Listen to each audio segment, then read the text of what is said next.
নমস্কার বন্ধুরা, আমার রান্নাঘর চ্যানেলে আপনাদের সবাইকে স্বাগত।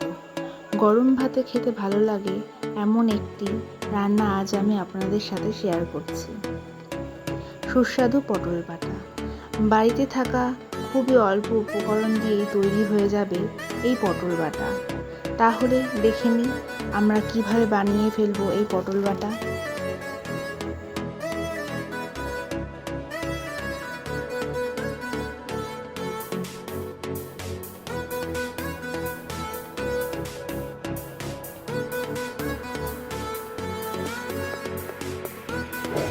আমি 8 থেকে 9টা পটল নিয়েছি। পটলের খোসাগুলোকে ভালো করে ছাড়িয়ে নিতে হবে। তারপর নিয়ে নিয়েছি 4টে কাঁচা লঙ্কা, 6-7টা রসুন।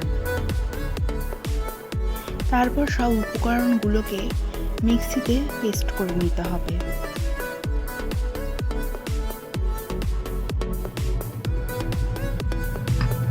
আমি সব উপকরণগুলো পেস্ট করে নিয়েছি। পেস্টগুলো ভালো করে যেন মিশে যায় সেটা দেখতে হবে, একটু যেন দানা দানা না থাকে।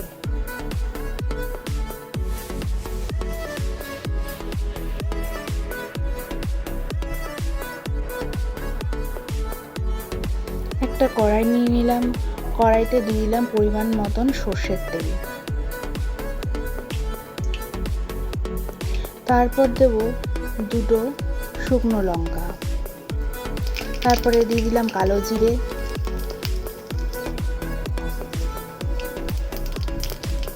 এগুলো একটু তেলে নেড়ে চেড়ে নিতে হবে। তারপর দিয়ে দেব পটলের বাটাটাকে।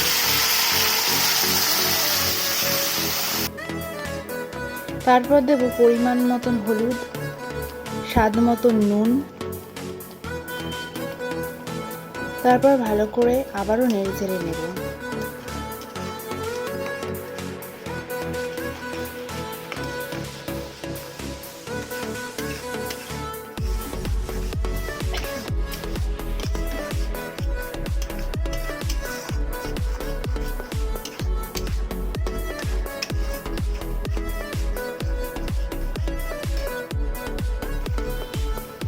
জলটা একটু টেনে আসলে দিয়ে দেবো অল্প একটু চিনি।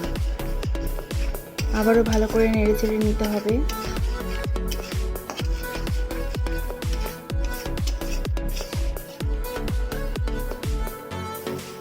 যতক্ষণ পর্যন্ত পটলের জলটা পুরোপুরি না শুকাচ্ছে ততক্ষণ পর্যন্ত আমাদের নাড়াচাড়া করে যেতে হবে।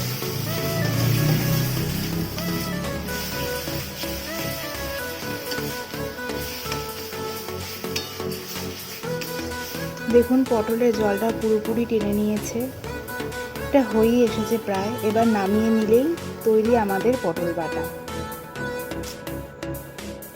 রান্নাটি ভালো লাগলে চ্যানেলটি শেয়ার করবেন, সাবস্ক্রাইব করবেন।